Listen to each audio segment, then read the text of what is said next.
What is up, guys? It is a smash-tastic morning. Oh, come on, that's funny. I don't care who you are.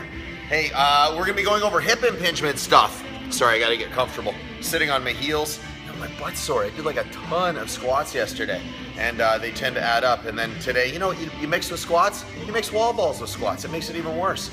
So, talking about the hip made me start thinking about, when I was doing all those wall balls, made me start thinking about hip impingement. And I get a lot of messages from you guys about hip impingements, some pinching in the hips, and specifically, there's one person, Jordan, this is for you. You got, and everybody else for that matter, but specifically you asked me about hip impingement. We're gonna fix your hip impingement right now.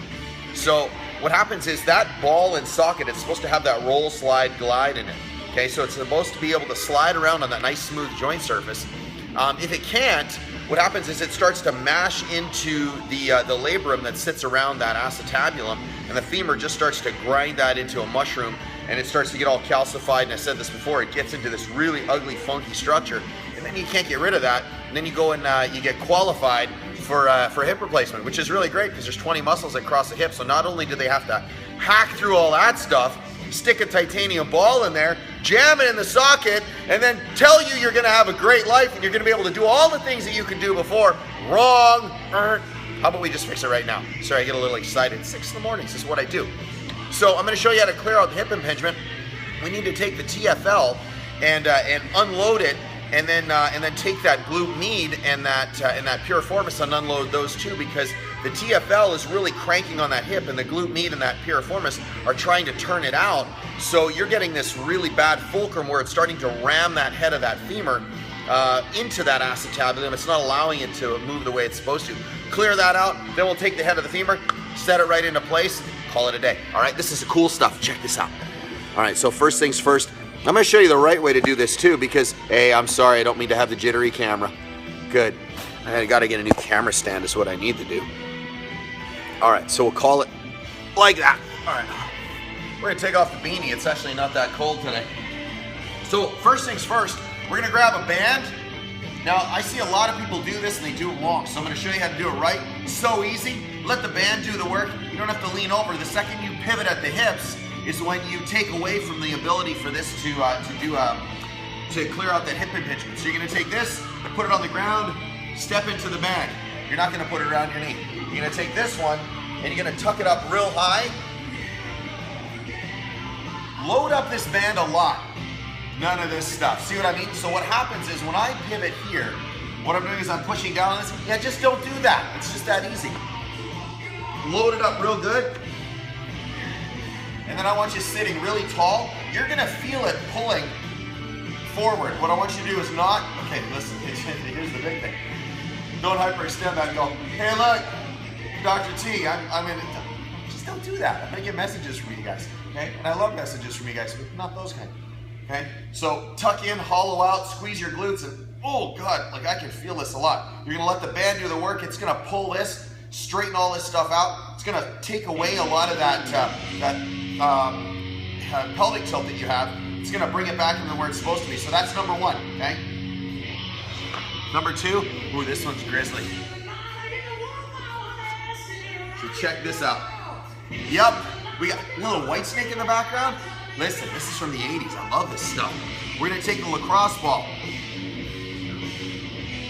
You're gonna step into this. So I know I'm using another hip. So if you can see me, yeah, let's see if I can drag the rig all the way over here. Oh, that's actually pretty hard to cranking on that thing. Oh, little David Coverdale. That's the lead singer of Whitesnake, by the way. Don't make fun of how old I am, that's funny. Okay, so what I'm doing, as you can see, I'm cranking the band. Listen, watch out, like I said before, watch out for the twig and giggleberries if you're a guy. All right, you're gonna take the leg, you're gonna crank it like this. You can see the band is pulling me enough that it wants to get me over. But the band is distracting this way, okay? And then you can either do this, or just crank your leg off like this. You're waiting for this, aren't you? So I got the band already like this. So all I'm gonna do is, I almost lost the lacrosse. You see how fast that was? It cat-like reflexes. So all I'm gonna do is I'm gonna lean forward, and that band is gonna suck the head of the femur into the back of the socket. Listen, I haven't had any coffee, haven't even had peanut butter this morning. So you're gonna lean forward, it's gonna pull the head of that femur into the back of the socket, and it's gonna help with all the tissue, especially the adductors and the piriformis and that glute med. Let's help it along. You're gonna bring the leg up like this. This is where it gets grizzly. So I'm off to the side now, so you can see the band is pulling this way. It's at about a 45-degree angle. You're gonna take this, you're gonna stick it in the pocket, right where your pocket, you got it, right where your pocket would be. See the lacrosse ball? And then you're just gonna keep this one bent. Oh, I don't wanna do this early in the morning. And then, oh, you're gonna smash this to pieces. The whole time the band is distracting on you, and it's gonna unload that tissue until it releases. Oh, okay, I can't take that anymore. That gives you the mobility sweats. All right, there's 2 more right there. Oh, we're gonna keep on going. Check this out. We got 2 more. There's a lot to do when it comes to hip impingement because the hip's a pretty complicated joint. It's a ball and socket, but there's a lot going on around it. So we're gonna take this, and no, we're not just gonna do this. But we've got the band again, except now the band is in the crease. I'm using my left leg instead of my right. All I'm gonna do is I'm gonna load up the band. I'm gonna put down the lacrosse ball, I'm gonna lay down. Same thing, watch out for the stuff. All I'm gonna do is I'm gonna bring this up. You can see the band yanking me into the ring. Don't push down on this knee. What happens when you push down on this knee is it actually fulcrums the head of the femur out of the socket. So you just wanna let the band do the work. Let the band do the work. We do enough stuff at CrossFit, all right? Just hang out, camp out like this. How long? You can't hear me, can you? 2 minutes, that's right. You're just gonna hang out here, let this do the work on the hip, okay? That's number 4. Oh, I saved the best for last. It's the gnarliest one. That's a good word, isn't it? Gnarly? Yeah. All right, you can see this. Now this is my setup for training.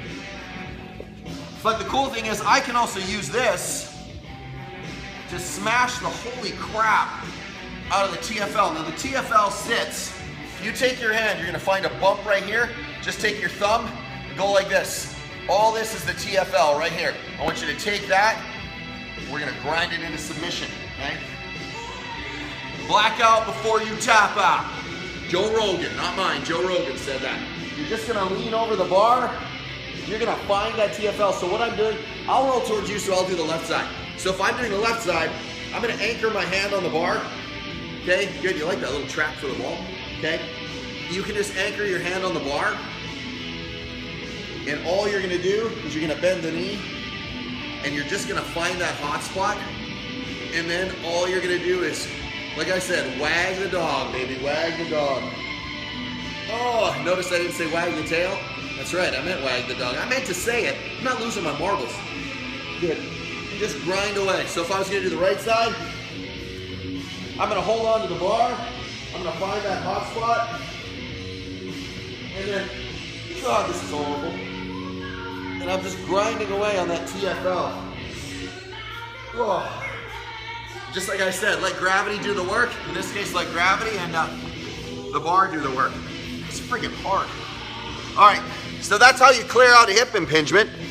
That's a lot of stuff, I know. We've got distractions with the band, whole bunch of them, and then we've got grinding out that TFL. Do it in that order. Get all that tissue cleared out, clear out the hip impingement, get into the bottom of the squat, walk better, talk better, function better, CrossFit better.